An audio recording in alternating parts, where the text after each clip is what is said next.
Hi hello ನಮಸ್ಕಾರ welcome back to Bhuvana YouTube channel. ಇವತ್ತಿನ ದಿನ ಈವ್ನಿಂಗ್ ಸ್ನ್ಯಾಕ್ಸ್ಗೆ ಒಳ್ಳೆ ರೆಸಿಪಿನ ಹೇಳೋಕೆ ಬಂದಿದ್ದೀನಿ. ಖಾರ ಹಚ್ಚಿದ ಮಂಡಕ್ಕಿ ಹೇಗೆ ಮಾಡೋದು ಅಂತ ಹೇಳ್ಕೊಡ್ತಿದ್ದೀನಿ, ಬನ್ನಿ ನೋಡೋಣ. ಮೊದಲಿಗೆ 1 ಸ್ಪೂನ್ ಉಪ್ಪು, ಅರಿಶಿನ ಪುಡಿ, ಖಾರದ ಪುಡಿ ತೊಗೊಂಡಿದ್ದೀವಿ. 1 ಬೌಲಷ್ಟು ಕಡಲೆನ ತೊಗೊಂಡಿದ್ದೀವಿ. ಒಗ್ಗರಣೆಗೆ ಬೆಳ್ಳುಳ್ಳಿ ಜಜ್ಜಿಟ್ಕೊಂಡು, ಕರಿಬೇವು ಮತ್ತು ಪಕ್ಕದಲ್ಲೇ ಜೀರಿಗೆ ಮತ್ತು ಸಕ್ಕರೆನ ಜಜ್ಜಿಟ್ಕೊಂಡಿರೋದು.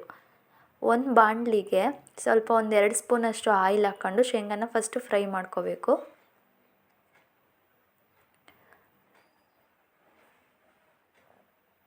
ಲೋ ಫ್ಲೇಮಲ್ಲಿ ಇಟ್ಕೊಂಡು ಫ್ರೈ ಮಾಡ್ಕೋಬೇಕು ಶೇಂಗಾನ. ಇದು ಫ್ರೈ ಆಗ್ತಿದ್ದಂಗೆ ಕಡಲೆನ ಆ್ಯಡ್ ಮಾಡಬೇಕು ಇದ್ರ ಜೊತೆಗೆ.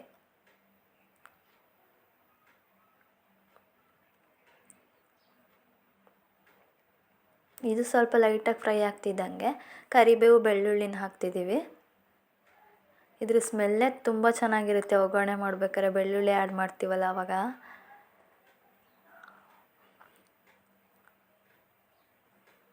ಅದಾಗಿದ ನಂತರ ಉಪ್ಪು, ಖಾರದ ಪುಡಿ, ಅರಿಶಿನ ಪುಡಿ ಇಟ್ಕೊಂಡಿರ್ತೀವಲ್ಲ ಅದನ್ನು ಹಾಕ್ತಿದ್ದೀವಿ. ಆಮೇಲಿಂದ ಜೀರಿಗೆ ಮತ್ತು ಸಕ್ಕರೆನ ಜಜ್ಜಿಟ್ಕೊಂಡಿರೋದು ಮಿಶ್ರಣನ ಹಾಕ್ತಿದ್ದೀವಿ ಇದಕ್ಕೆ. ಇದೆಲ್ಲನೂ ಹಾಕಿ ನೀಟಾಗಿ ಮಿಕ್ಸ್ ಮಾಡ್ಕೋಬೇಕು ಫಸ್ಟಲ್ಲಿ.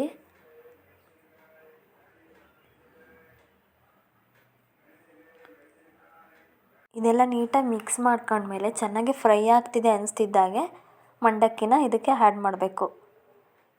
ಈ ಮಂಡಕ್ಕಿ ಹಾಕಿ ನೀಟಾಗಿ ಕಲಿಸ್ಕೋಬೇಕು. ಎಲ್ಲೂ ಒಣ ಒಣ ಅನಿಸ್ಬಾರ್ದು ಮಂಡಕ್ಕಿಗೆ, ಅದು ಹೊಂದ್ಕೋಬೇಕು ಒಗ್ಗರಣೆಗೆ, ಹಾಗಾದರೆ ಟೇಸ್ಟ್ ಅನಿಸೋದು. ನೀಟಾಗಿ ಮಿಕ್ಸ್ ಮಾಡ್ಕೋಬೇಕು. ಈವ್ನಿಂಗ್ ಟೈಮಲ್ಲಿ ಒಂದೇ ಥರ ಸ್ನ್ಯಾಕ್ಸ್ ತಿಂದು ಬೇಜಾರಾದಾಗ ಈ ಥರ ಟ್ರೈ ಮಾಡಿ, ತುಂಬ ಚೆನ್ನಾಗಿರುತ್ತೆ. ಮಸ್ಟ್ ಟ್ರೈ ಅಂತಲೇ ಹೇಳ್ಬೋದು. ನೋಡಿ ಇವಾಗ ರೆಡಿಯಾಗಿದೆ ಖಾರ ಹಚ್ಚಿದ ಮಂಡಕ್ಕಿ. ತುಂಬ ಈಸಿ ಕೂಡ, ತುಂಬ ಟೇಸ್ಟಿಯಾಗೂ ಇರುತ್ತೆ. ಈ ವಿಡಿಯೋ ನಿಮಗೆಲ್ಲ ಇಷ್ಟ ಆಗಿದ್ದರೆ ನನ್ನ ಚಾನಲ್ನ ಶೇರ್ ಮಾಡಿ, ಲೈಕ್ ಮಾಡಿ, ಸಬ್ಸ್ಕ್ರೈಬ್ ಮಾಡಿ. Thank you.